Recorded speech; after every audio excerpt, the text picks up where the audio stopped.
Bien, chicos, vamos a hacer ahora el capítulo o el tema de anticonvulsivantes, ¿ya? Este es un tema muy importante, ¿ya? Es más, es de los más preguntados en todo lo que es ciencias básicas de neurología. Así que les pido por favor que presten mucha atención, ¿ya?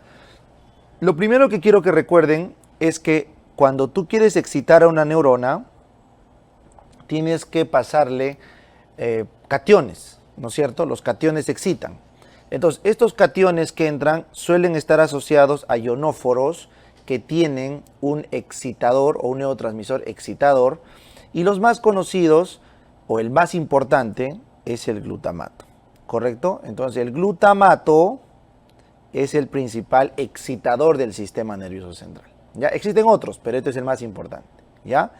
Y el inhibidor más importante del sistema nervioso central es el GABA, ¿correcto? El GABA porque se une a su receptor, que es un ionóforo de cloro. En cambio, el glutamato se une a sus receptores NMA de AMPA y son los estimulantes por excelencia. ¿Está claro? Correcto, doctor. Entonces, básicamente cualquier anticonvulsivante lo que debe buscar en última instancia es disminuir el glutamato y aumentar el GABA. Cualquiera de esas dos opciones. ¿Está bien? Correcto. Sin embargo, para que se libere glutamato, tiene que haber antes una liberación de vesícula. Y ustedes saben que la liberación de vesícula necesita la entrada de calcio, la entrada o el potencial de acción que active los canales de calcio voltaje dependientes. Entonces, en nuestro dibujo que están viendo acá, síganme, para que se libere este glutamato que están viendo acá, para que se libere este glutamato, necesitamos primero que se libere la vesícula que contiene el glutamato. Y para que la vesícula que contiene el glutamato se libere, necesita que entre calcio. Entonces, este calcio entra a través de un canal voltaje dependiente que están viendo acá. Este canal voltaje dependiente que están viendo acá es el que permite que entre calcio. Y tú te preguntas, ¿por qué se abre el canal voltaje dependiente? Porque hay una descarga eléctrica o potencial de acción que está a cargo del canal de sodio voltaje dependiente, de este de acá arriba. Entonces, si yo quiero bajar el glutamato, puedo bloquear el canal de calcio voltaje dependiente o puedo bloquear el canal de sodio voltaje dependiente. ¿Entendido? Entendido, profesor. Entonces, los principales anticonvulsivantes son los que bloqueen el canal de sodio, 1, los que bloqueen el canal de calcio, 2, y los que eviten o bloqueen la acción del glutamato, 3. No te olvides que el glutamato actúa a través de los receptores NMDA, AMPA y kainato, que no está en el dibujo. NMDA, AMPA y kainato. ¿Ya? En este caso, NMDA y AMPA son los más importantes. Perfecto, profe. Entonces, con eso tenemos las tres o los tres mecanismos para un anticonvulsivante. Bacán. Ahora, la otra opción es que aumentemos el GABA. Entonces, no se olviden que el GABA, ¿ya? El GABA es un neurotransmisor, ahí está, inhibidor. El GABA hiperpolariza, o sea, mete negativos. Entonces, el GABA al meter negativos va a evitar que se activen los canales voltaje dependientes. Entonces, el receptor GABA que están viendo acá va a recibir ese GABA y va a hiperpolarizar la membrana y por ende no se van a abrir los canales voltaje dependientes. Entonces, el objetivo también de un anticonvulsivante puede ser aumentar la producción de GABA, ¿correcto? O evitar que el GABA que esté en el espacio intersináptico se recapte o se destruya. ¿Ya? Así que serían los dos mecanismos que podríamos sintetizar para hacer un anticonvulsivante. Perfecto, doctor. Entonces vamos a empezar con los fármacos más importantes. Entonces, dentro de los bloqueantes de canales de sodio, tenemos a la carbamazepina, a la fenitoína, a la oxcarbamazepina y a la lamotrigina como sus principales agentes. ¿Ya? Estos son los principales bloqueadores de los canales de sodio. Acá faltaría aumentar que también bloquea el canal de sodio el ácido valproico, por si acaso. El valproato también puede bloquear este canal de sodio. ¿Entendido? Entendido. Entonces, como estos anticonvulsivantes solo atacan, estos que están viendo acá, solo atacan los canales de sodio, entonces se conocen como anticonvulsivantes de espectro reducido. Son anticonvulsivantes de espectro reducido. ¿Ya? Bacán. Ahora, estos anticonvulsivantes de espectro reducido, correcto, no solamente pueden ser del sodio, sino también podrían ser del calcio. Entonces, los que bloquean acá los canales de calcio podrían ser nuevamente la carbamazepina, que tiene un bloqueo de canal de calcio mucho menos potente, es principalmente bloqueante de canal de sodio, ¿ya? Luego tienes acá la gabapentina y pregabalina, estos sí son específicos de la subunidad alfa-2 gamma de los canales de calcio, ahí está. Entonces estos sí son específicos de corto espectro, ¿ya? Y finalmente acá faltaría añadir la etosuximida, ¿ya? Acá añadan como bloqueador de canal de calcio a la etosuximida, ¿ya? La etosuximida es un bloqueante del canal de calcio, pero de corriente lenta. No es este canal de calcio que están viendo acá. Este canal de calcio es un canal de calcio de cualquier membrana. El que yo les digo de la etosuximida es el de corriente lenta que está en el diencéfalo. Por eso es que en este esquema del libro no está, ¿ya? Muy bien. Entonces, para fines prácticos, los de espectro reducido son carbamazepina, oxcarbamazepina, fenitoína, lamotrigina y etosuximida. Esos son los más importantes. Adicionalmente, la carbamazepina y la lamotrigina podrían tener un efecto como bloqueador de canal de calcio, pero es más leve, menos importante, ¿ya? Bacán. Entonces son de espectro reducido. Estos fármacos se utilizan para crisis parciales. Las epilepsias parcial se trata con estos fármacos de espectro reducido. Tienen efectos adversos que deben conocer. Por favor, vengan acá. La carbamazepina, al bloquear los canales de sodio, evita la transmisión de muchos impulsos nerviosos y genera diplopía, genera cefaleas y mareos, ¿ya? Entonces, diplopía, cefaleas y mareos. Ahora, un efecto adverso importante es la hiponatremia, porque hace CIJAT. Pregunta de examen. La hiponatremia por CIJAT es efecto adverso frecuente de la carbamazepina. ¿Está bien? Cuando nosotros damos oxcarbamazepina, la hiponatremia es peor, es más severa. Entonces la oxcarbamazepina es de segunda opción porque da más hiponatremia, ¿ya? La carbamazepina se prefiere. El otro efecto adverso que tiene la carbamazepina es a nivel medular. Da neutropenia, agranulocitosis, anemia plásica. Y eso ya son eventos adversos serios, pues, ¿no? Anemia plástica y agranulocitosis. En esos casos la carbamazepina se contraindica y se pasaría a fenitoína como segunda opción, ¿ya? Rash, Steven-Johnson son efectos cutáneos de la carba y la ataxia un efecto nervioso grave, ¿ya? Muy bien. Ahora, cuando no puedes dar carbamazepina por los efectos adversos graves, o sea, agranulocitosis, aplasia y Steven-Johnson, se le pasa a fenitoína. La fenitoína es un bloqueante de canal de sodio también, pero es un poco más potente y más tóxico a nivel nervioso y cardíaco. Por eso nos da nistagmus, ahí está, nos da ataxia, correcto, y en dosis agudas o en dosis altas en agudo da arritmias. Aumenten acá arritmias. ¿Ya? Perfecto. Finalmente, el uso crónico de la fenitoína tiene una dermatosis reactiva en la piel y nos puede dar hipertrofia gingival, hirsutismo, rasgos faciales toscos, ¿correcto? Que bueno, eso claramente es un efecto adverso de la fenitoína a largo plazo. Por eso es que no se prefiere la fenitoína a largo plazo por encima de la carbamazepina. Pero es su segunda opción si la carbamazepina da efectos adversos serios, ¿ya?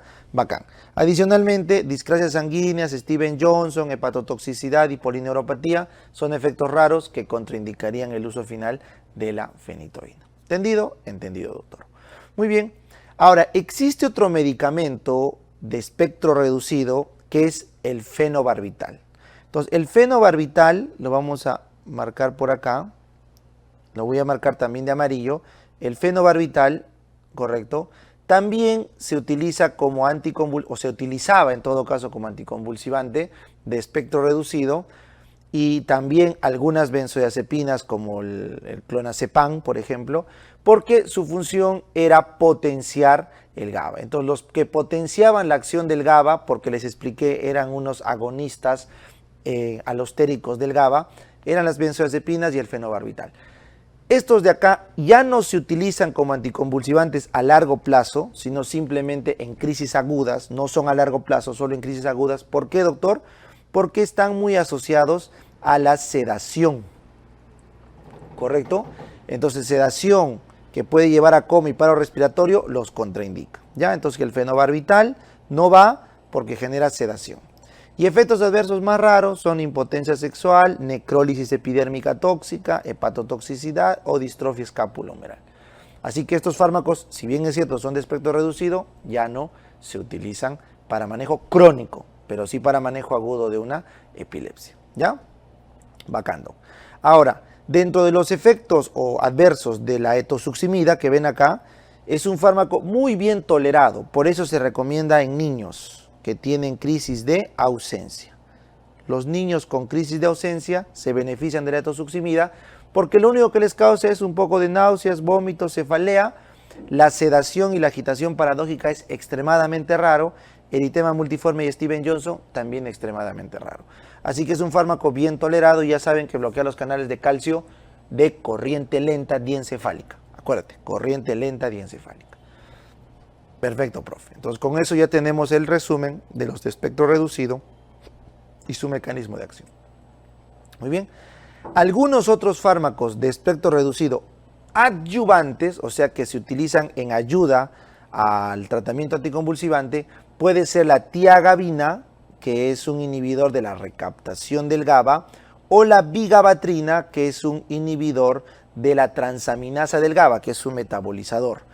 Entonces, cuando inhibimos la transaminasa GABA, aumentamos la disponibilidad GABA. Y cuando bloqueamos su recaptador, aumentamos la disponibilidad GABA. Tiagabina y vigabatrina son fármacos adyuvantes que se usan al final cuando no hay respuesta porque son muy peligrosos.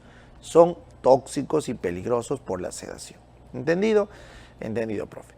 Ahora, pasemos a subrayar con color. Vamos a usar un color más oscuro para los de amplio espectro.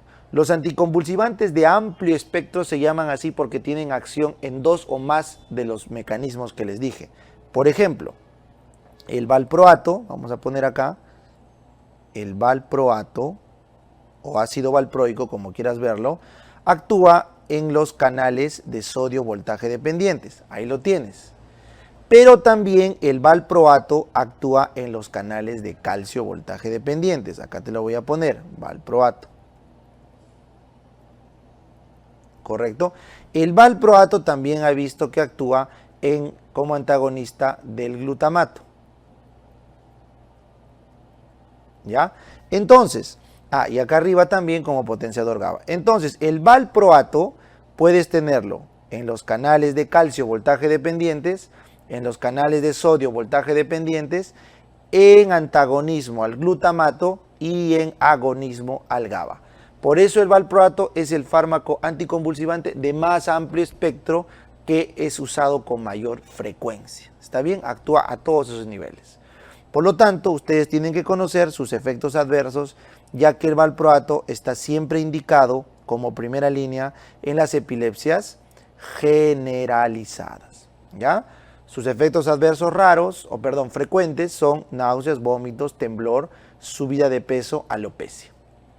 Y entre sus efectos adversos severos que lo contraindican, hepatotoxicidad, pancreatitis y las penias, leucopenia, trombocitopenia, las penias, ¿ya?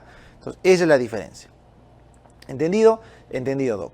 Entonces, si yo tengo un efecto adverso severo contra el valproato, tengo que pasar a un antiepiléptico o anticonvulsivante de amplio espectro de segunda generación o los nuevos, FAE, nuevos. En ese grupo tenemos a este fármaco, al topiramato. Noten por favor, el topiramato bloquea los canales de calcio, el topiramato bloquea los NMDA del glutamato y el topiramato aumenta la actividad GABAérgica. O sea, la alternativa al valproato de los fármacos antiepilépticos modernos es el topiramato. Apunta, topiramato, ¿ya? Y también se ha visto que el topiramato tiene actividad sobre los canales de sodio. Así que por eso deben recordar el topiramato. Si no te responde al topiramato, entonces tienes un último fármaco que voy a marcar con rojo porque es el más peligroso de todos, por su extremado riesgo de sedación, por su extremo riesgo de anemia aplásica, y está contraindicado en absolutamente todos los casos, salvo en crisis refractarias de West o de Lennox-Gastaut, epilepsias intratables en los niños. Ahí tienes al felbamato, que bloquea el AMPA del glutamato, y el felbamato que potencia el GABA. Así que el felbamato es la bomba atómica porque actúa en los dos principales niveles. Aumenta el GABA y bloquea el AMPA, pero de forma muy potente. Por eso lo marco con rojo, porque es súper peligroso, ¿ya? Y finalmente marcaré con azul a un anticonvulsivante especial que se utiliza para la eclampsia en las gestantes o para las crisis convulsivas en los pacientes con delirium tremens que ya no responden a benzodiazepinas, es el magnesio. El sulfato de magnesio bloquea los canales AMPA y se utiliza para las crisis agudas, convulsivas, en eclampsia y en delirium tremens, ¿ya? Esa es la diferencia de estos medicamentos. Muy bien, entonces con esto hemos hecho nuestro pequeño resumen de anticonvulsivantes. Muy bien. Ahora vamos a conversar de los antiparkinsonianos o los fármacos contra el Parkinson. ¿Está bien? Perfecto. Entonces, para poder entender lo que ocurre en el Parkinson, ustedes tienen que recordar un poquito de la fisiopatología, la sustancia negra, la pars compacta, que producía dopamina, ¿no es cierto? Y esta dopamina actuaba sobre la vía D1, ¿correcto? Y bloqueaba la vía D2, de tal forma que favorecía el movimiento. Ese era el mecanismo, ¿no es cierto? Entonces la dopamina actúa potenciando el movimiento a través de la vía D1 y actúa disminuyendo el movimiento a través de la vía D2, ¿correcto? Correcto, doctor. Entonces, cuando tú liberas dopamina, aceleras con la vía D1 y frenas con la vía D2. ¿Entendido? Entendido. Entonces, cuando falla la sustancia negra pars compacta, cuando falla, entonces no tenemos dopamina. Si no tenemos dopamina, entonces no hay quien actúe sobre la vía D1, por ende no hay movimiento. Y no hay quien frene en la vía D2, entonces la vía D2 queda liberada. Entonces, al no haber un freno por la vía D2, la vía D2 queda liberada y el paciente queda frenado, no te olvides. Cuando la dopamina actúa a su receptor D2, disminuye el movimiento, o sea, disminuye la vía D2. Y la vía D2 es la encargada de frenar. Si yo no tengo dopamina, entonces la vía D2 queda liberada y la vía D2 va a terminar haciendo bradiquinesia, ¿ya? Entonces el paciente hace una bradiquinesia, movimiento lento, queda lento. Muy bien, entonces esta bradiquinesia se trata de combatir porque es la que le da peor calidad de vida a un paciente con Parkinson. Entonces la única forma de revertir eso es aumentando la disponibilidad de dopamina exógena, ¿ya? El problema radica en que si yo te doy dopamina exógena, ahí lo tienes, dopamina exógena, esta dopamina va a hacer numerosos efectos adversos en la sangre.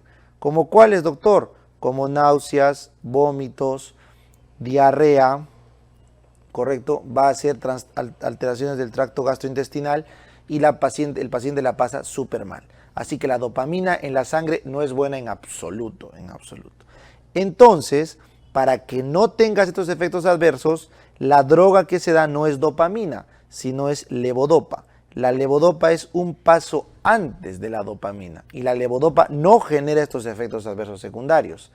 Y la levodopa es la primerita, o mejor dicho, la única que puede pasar la barrera hematoencefálica. Entonces los transportadores de L-aminoácidos de la barrera hematoencefálica permiten pasar la levodopa al sistema nervioso central. Por eso el fármaco indicado contra el Parkinson es la levodopa. Lo malo es que en el plasma tenemos estas enzimas. Tenemos la COMT, ¿correcto? Y la dopa de carboxilasa. Entonces cuando la levodopa se topa con la COMT, esta es degradada, ¿correcto? Y eso se elimina, no sirve. Y cuando la dopa es atacada por la dopa de carboxilasa, se vuelve dopamina y nos genera efectos adversos secundarios. Entonces, siempre que den levodopa, deben acompañar con carbidopa. La carbidopa es un inhibidor de la dopa de carboxilasa. Siempre van estos dos juntos, ¿ya? Entonces, levodopa van junto con carbidopa. ¿Entendido? Entendido, profe. Sin embargo, se ha visto en algunos casos de Parkinson donde la dopamina o la levodopa que le voy dando no me alcanza para el tratamiento, se me gasta. Entonces, para preservar esa levodopa, se puede añadir entacapona o tolcapona.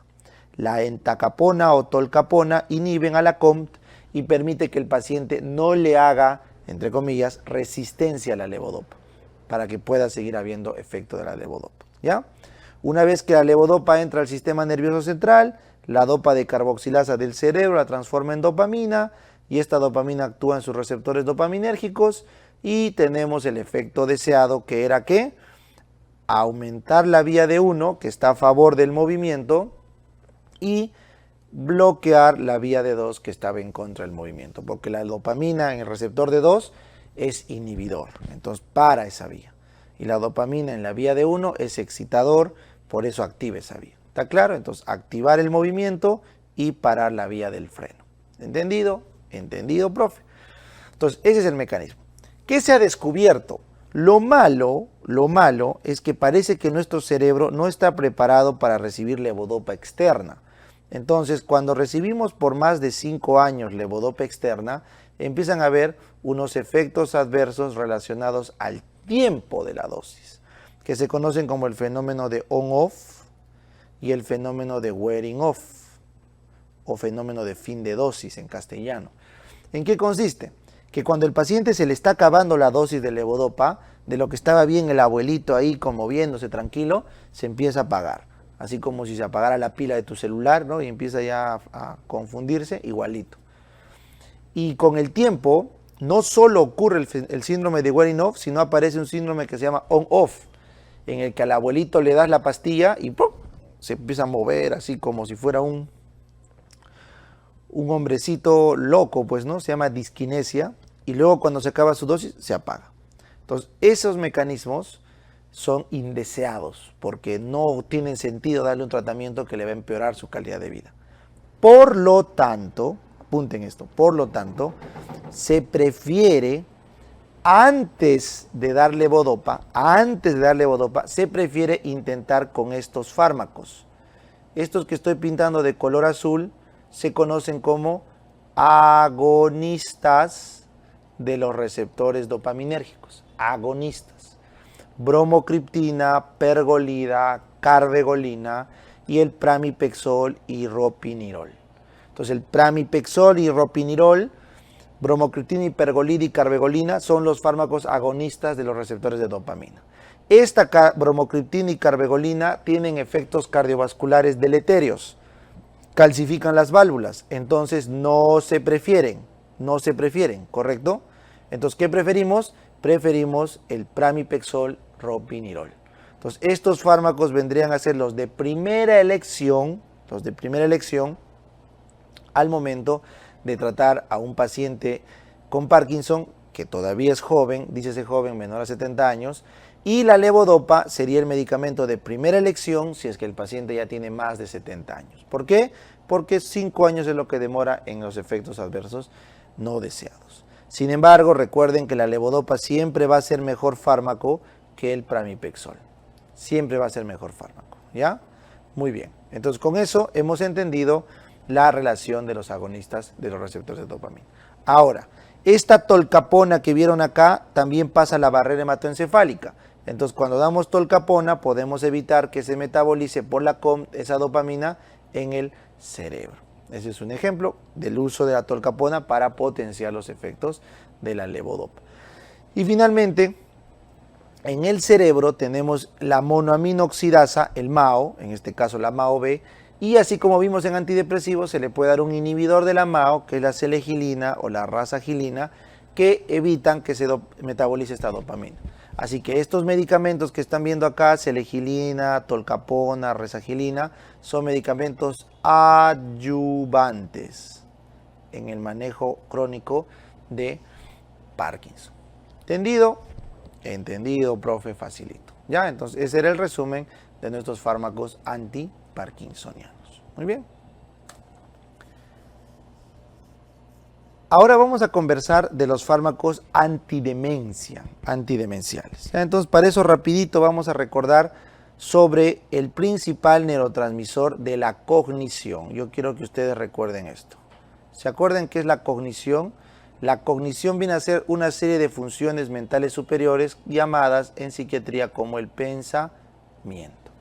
Entonces, la cognición es la capacidad de nuestro cerebro para pensar, y pensar en psiquiatría es aprehender el objeto. Eso es pensar. Cuando nosotros hablamos, no necesariamente estamos pensando, ¿correcto? Cuando nosotros sentimos, no estamos pensando. Cuando nosotros calculamos algo matemáticamente, no necesariamente estamos pensando. El pensamiento es un proceso más complejo que incluye la memoria, el lenguaje, el juicio, el razonamiento, la intuición, la analogía, la síntesis y una serie más de recursos superiores mentales que básicamente todos se orquestan acá, en el área prefrontal, pero requieren información sensitiva sensorial, ¿correcto? Esto que están viendo acá es información sensitiva sensorial, ¿ya? Esta información es sensitiva sensorial. ¿De qué áreas? Del área parieto-occipital o del área sensitiva somática. Entonces, estas recepciones permiten tener una estructura mejor del conocimiento, ¿ya? Pero para yo poder conocer algo, tengo que tener una memoria de corto plazo, ¿correcto? Que es en el prefrontal, con la atención. Pero luego esta es llevada a memoria de plazo intermedio o largo plazo para poder pensar, que está a cargo del hipocampo.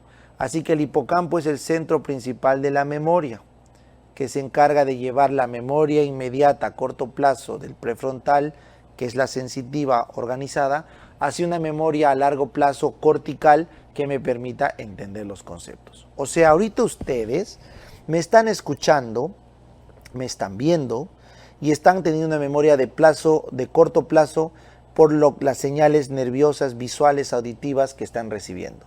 Sin embargo, en vuestra cabeza se está armando un concepto. Los que están atentos, prestándome atención compleja, ¿no? Atención compleja, dícese de aquella atención en la que involucras la mayor cantidad de centros nerviosos posibles.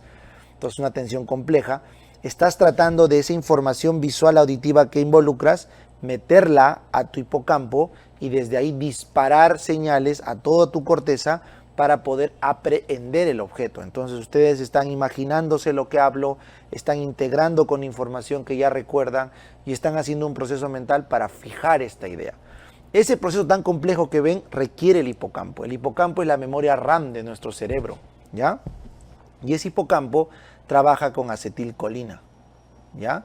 Entonces acuérdate, ¿tu computadora puede trabajar sin memoria RAM? No, doctor, se cuelga. Le pongo 2, 3 programas y ya se colgó. Claro, cuando no tienes memoria RAM, la laptop no funciona. Igual, nuestro cerebro sin hipocampo no funciona. ¿Me entiendes? Te meto 2, 3, 4 ideas complejas, ya tú dices, ay doctor, yo ya me perdí, ya, repita por favor. Está mal, pues está mal tu hipocampo, ya está mal. Entonces tenemos que entrenar al hipocampo, tenemos que entrenar nuestra memoria RAM, ¿entiende? Por eso tienes que leer, no solo medicina, tienes que leer economía, política, tienes que leer ingeniería, leer obras de teatro, poesía, lo que tú quieras, porque cuanto más entrenas tu cerebro, la ventaja de nosotros es que somos una laptop, que nuestra RAM se aumenta solita. Tú cuando quieres aumentar la RAM a tu laptop tienes que llevarla pues no a Wilson ahí para que le pongan RAM y a veces ya no aguanta, ¿no? Y ya no se compran hasta RAM externas. Tienes que cambiarte tu placa madre, ¿no? Nuestro cerebro en cambio sí puede mejorar su memoria, su aprendizaje. El hipocampo se hace cada vez más fuerte. Y eso solo se consigue leyendo, aprendiendo, hablando, ¿ya? Aprendan eso. Si todo el día estás metido en tu WhatsApp, en tu TikTok, así, fuiste, ¿ah? Estás secando tu cerebro, estás secándolo, ¿ya? Muy bien. Entonces, esta memoria RAM necesita de un neurotransmisor potentísimo, que es la acetilcolina, que se produce ¿dónde, Doc? En el núcleo basal de Maynard. El núcleo basal de Maynard principalmente ofrece esta acetilcolina. Entonces, en los pacientes con demencia se ha visto que esta acetilcolina del núcleo basal de Maynard se altera y por ende el hipocampo se hipotrofia. y por ende no tenemos memoria de trabajo y por ende no podemos integrar las tareas finales. ¿Para qué? Para tener un buen pensamiento y por ende se altera la cognición. Y el paciente demente no recuerda, no aprende, no reconoce caras, no sabe hacer movimientos, se vuelve prácticamente un ente porque está consciente, pero que no tiene mente. ¿Correcto? Es como que a Vision le quitaran, pues, ¿no?, su gema de la mente. Es un ente, pues, o sea, no tiene mente, pues, ¿ya? No tiene cómo pensar, pero está consciente, ahí está la persona, pero no tiene mente. Entonces, no tiene pensamiento. Entonces, esa enfermedad más conocida, la más clásica, es el Alzheimer, ¿no? Hay varios tipos de demencia, pero el Alzheimer es el más conocido. Entonces, lo que buscan los farmacólogos en el Alzheimer es aumentar la acetilcolina, aumentar lo poco que haya de acetilcolina. Entonces, para eso ustedes tienen que recordar cómo se sintetiza la acetilcolina. Entonces, ven, la colina entra acá por un transportador de colina y el acetil-CoA viene de una mitocondria. Se juntan, correcto, por la acetilcolina o la acetilcolina transferasa, se juntan y se forma acetilcolina. Esta acetilcolina se mete a través de un transportador de vesícula, correcto, transportador de vesícula, y se llena en la vesícula de acetilcolina. Y luego esta vesícula, por estímulo del conducto de calcio, voltaje dependiente, ¿no es cierto?, que entra el calcio, ese calcio se pega a varias proteínas y se libera la acetilcolina a la hendidura sináptica y esta se une a sus receptores colinérgicos que pueden ser del tipo muscarínico, ¿no es cierto?, o del tipo nicotínico, ¿ya? En este caso, para el tema del cerebro, tenemos muscarínico y el nicotínico neuronal. Porque hay nicotínico neuronal y nicotínico muscular, pero este se ve en el músculo, ¿no? Ya está, profe, entendido. Y luego, para que termine el efecto de la acetilcolina, esta acetilcolina es destruida por una acetilcolinesterasa que puede estar disuelto en la hendidura o puede estar pegado a la membrana y lo divide en colina y acetato. Recuerdan que esta colina que ven acá regresa para entrar por su receptor, se recicla y el acetato se metaboliza. ¿Entendido? Entendido, profe. Entonces, se ha visto que existen numerosos fármacos para poder bloquear esta liberación de acetilcolina. Por ejemplo, el hemicolinio bloquea la entrada de colina. El besamicol bloquea la envoltura, o sea, el paso de la acetilcolina a su vesícula de envoltura. Y la toxina botulínica evita la liberación de acetilcolina a la hendidura sináptica. Así que hemicolinio, besamicol y toxina botulínica serían fármacos que evitan que se libere acetilcolina. En este caso, lo que queremos en el Alzheimer es que aumente la liberación de acetilcolina. Lamentablemente no existe un fármaco que aumente este transporte o que aumente esta entrada o que aumente esta síntesis. Entonces lo que se utiliza hoy por hoy simplemente es un fármaco que bloquea esta enzima. Si yo bloqueo a la acetilcolinesterasa, entonces lo lógico es que voy a tener más acetilcolina disponible. Entonces los fármacos que bloquean la acetilcolinesterasa son los organofosforados, los carbamatos, que son tóxicos, venenosos. Eso se usa en la agricultura, en la parte de los fungicidas, pues, ¿no? La fumigación, perdón, para fumigar en las plantas. Entonces no podemos usar esto. Lo que usamos son las famosas tigminas, acuérdense ese término, tigmina. Piridostigmina, fisostigmina, neostigmina, o sea, las tigminas son las que inhiben la acetilcolinesterasa. Pero, las tigminas no atraviesan la barrera hematoencefálica, excepto la ribastigmina. Así que el inhibidor de acetilcolinesterasa clásico es la ribastigmina. La ribastigmina es un inhibidor pseudo reversible, correcto, porque no es como el organofosforado que es irreversible, es pseudo reversible, de la acetilcolinesterasa y de la butirilcolinesterasa. Es de los dos. La acetilcolinesterasa encontramos en el plasma y en la unión de la placa motora y también en las neuronas colinérgicas del cerebro, pero la butirilcolinesterasa solo está en el plasma. ¿Ya? Entonces, esa es la función de la ribastigmina. Perfecto, perfecto. Otro fármaco, igual inhibidor de acetilcolinesterasa, pero de otro grupo farmacológico que no las tigminas, es el donapecilo. El donapecilo es un inhibidor reversible selectivo no competitivo de la acetilcolinesterasa. ¿Correcto? Es como que un fármaco más suave, con menos riesgo de hacer efecto colinérgico tóxico. ¿Ya? Entonces es un fármaco más suave, el donapecilo. ¿Ya? Muy bien. Entonces esos son los dos fármacos que hoy por hoy se utilizan en el Alzheimer. Sin embargo, se ha visto en los estudios de Alzheimer que el daño original del Alzheimer, ¿por qué se destruyó esto? Parece ser un daño inflamatorio. Y parece que en este daño inflamatorio está implicado el calcio. Y ustedes saben que el calcio entra por sus canales NMDA, que son activados por el glutamato. Entonces vengan acá. Este es un canal NMDA, ahí está, un receptor NMDA, que es un canal que deja pasar calcio. ¿Correcto? Correcto. Recuerden que el calcio en el NMDA pasa junto con el sodio, es un dato especial. Muy bien. Entonces, cuando viene el glutamato, ahí está el glutamato, que lo vimos hace un rato, que es un excitador por excelencia, este glutamato se une, correcto, acá al receptor y lo abre para que entre sodio y calcio, de tal forma que lo excita a través de estos dos neurotransmisores, de estos dos iones.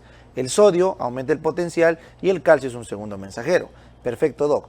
Entonces, se ha visto que los pacientes que tienen Alzheimer avanzado tienen demasiada actividad de MDA, demasiada entrada de calcio y por ende demasiado daño neuronal que genera inflamación.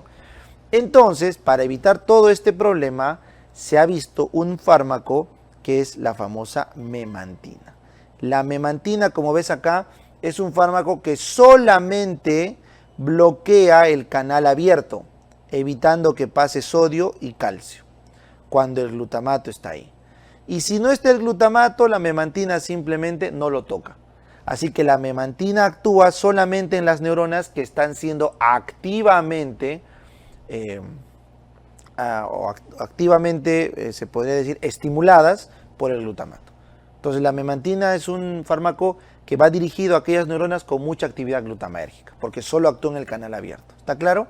Y se utiliza para los estadios avanzados del Alzheimer. Para el Alzheimer avanzado se utiliza la memantina. Muy bien. Finalmente, existe un último fármaco que no es tan usado, que es la galantamina, que es un inhibidor reversible de acetilcolinesterasa y a la vez un modulador presináptico del receptor nicotínico. Pero como les digo, se prefiere la ribastimina y el donapecilo, ¿no? Pero se los pongo ahí para que tengan claro el resumen de estos fármacos.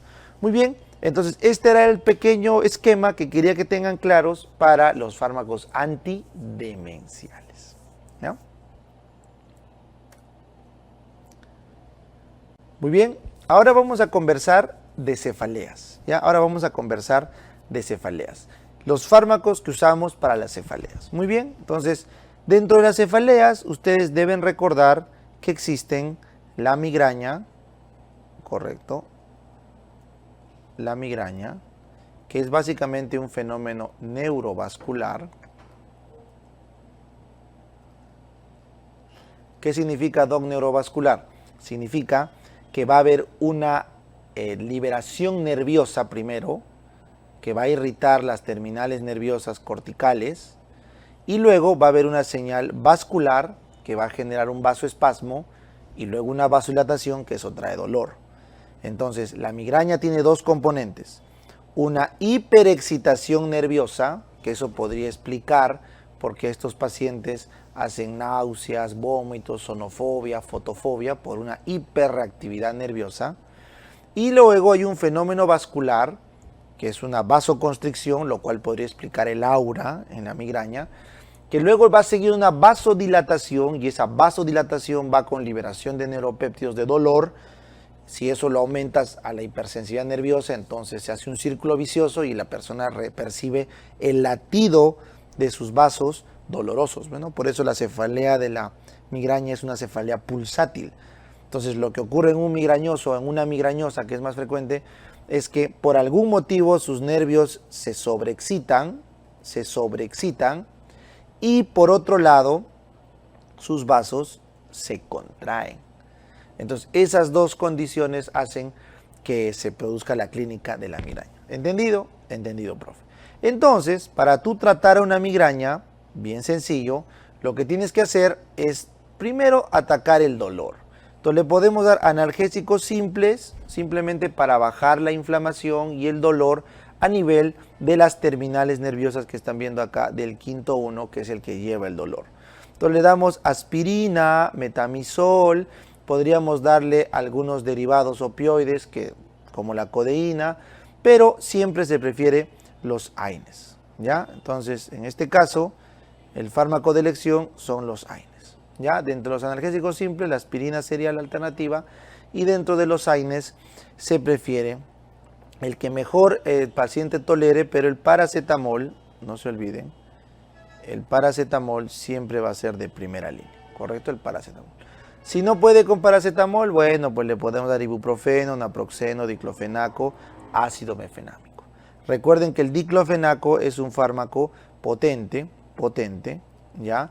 Y el fármaco de rescate es el ketorolaco. El ketorolaco es un fármaco de rescate en migrañas agudas severas, ¿ya? Perfecto, entonces eso es lo que daríamos al inicio. Como ustedes saben, estos pacientes hacen náuseas y vómitos por esa hiperreactividad de los centros nauseosos que tienen en su tronco. Entonces, estas náuseas se deben tratar, pero a nivel central. Por eso se da antieméticos, como la metoclopramida, domperinona, procorperacina, prometacina. De todos estos, la metoclopramida es la más utilizada y ya saben que es un antidopaminérgico que actúa a nivel central, en el centro del vómito. ¿Correcto? Correcto, profe. Para que no lo vomite, pues, ¿no? Su tratamiento.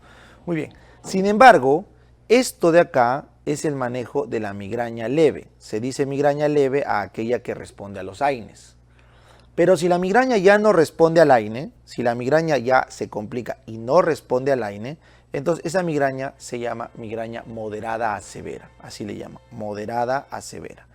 Y esa migraña moderada a severa ya requiere un tratamiento que module los receptores de serotonina. Entonces ahí le vamos a dar los famosos agonistas selectivos del receptor de serotonina. Agonistas selectivos de la 5-hidroxitriptamina. Tienes el sumatriptán, rizatriptán, naratriptán, solmitriptán, frobatriptán. El más usado es el sumatriptán, que se puede dar vía oral, intranasal, intramuscular, etc. ¿Ya?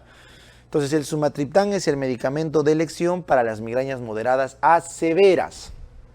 ¿Por qué? Porque es un regulador de la liberación de serotonina. Recuerden que esta vasoconstricción que están viendo acá es producto de la noradrenalina que se libera en el locus coeruleus, pero el inicio de todo este problema es la liberación de serotonina, ¿correcto? Así que noradrenalina y serotonina son los dos mecanismos implicados en el gatillamiento o inicio de la migraña. Entonces, un agonista selectivo de la serotonina ayuda a modular estas respuestas, sobre todo a nivel de los vasos, porque cuando los vasos reciben señales serotoninérgicas van a tener esta tendencia a vasoconstricción y luego vasodilatación. Entonces lo que hacen es modular esa respuesta para que no sea tan violenta y no se desencadene el dolor severo, ¿ya? El dolor severo. Muy bien, entonces agonistas de la serotonina, no se olviden. Cuando no habían estos fármacos o en países donde no se trata bien la migraña, muchos médicos todavía siguen prescribiendo alcaloides del ergot, como la ergotamina o la dihidroergotamina. Estos fármacos ya no deberían darse para la migraña porque tienen muchos efectos cardiovasculares. Recuerden, la ergotamina puede generar isquemia periférica, taquicardia, hipertensión, va mal, ¿ya? Así que no se recomienda ergotamina ya como manejo crónico. A veces lo usan para crisis agudas, pero no se recomienda para el manejo de una migraña, ¿ya? No se recomienda, preferible sumatriptán. Muy bien, ahora, si nosotros tenemos que una persona tiene 4 o más ataques de migraña, entonces ya tenemos que prevenir un potencial caso de migraña crónica o también llamada migraña transformada. Entonces, para evitar eso, se puede dar profilaxis. Entonces, la prevención de migraña está indicado en pacientes que tienen 4 o más episodios de migraña al mes. 4 o más episodios de migraña al mes, ¿correcto? Entonces, estos pacientes ya, caballero nomás, tienes que darles su tratamiento preventivo, no se olviden, y en ese caso utilizamos beta bloqueantes como el propranolol, ¿no es cierto?, que es importante para evitar el vasoespasmo, o puedes usar antidepresivos tricíclicos, que son importantes para evitar ese gatillo inicial de serotonina, noradrenalina, o podemos usar flunaricina, que es un calcio antagonista central para evitar la vasoconstricción de los vasos sanguíneos, o podemos usar ácido valproico o topiramato, que son anticonvulsivantes que evitan las descargas nerviosas intensas que les dije acá por la hiperexcitación también. Y bueno, menos recomendado la gabapentina y la ciprofloxacina, menos recomendado. Entonces, esos son los medicamentos preventivos para las personas que tienen probabilidad de hacer una migraña crónica o transformada, ¿ya? Entonces, este era el pequeño resumen de los medicamentos que tenemos que hacer en el manejo de las cefaleas. Muy bien, entonces con eso hemos terminado el capítulo de farmacología. Espero que les haya sido de mucha utilidad. ¿Ya, chicos? Muchas gracias.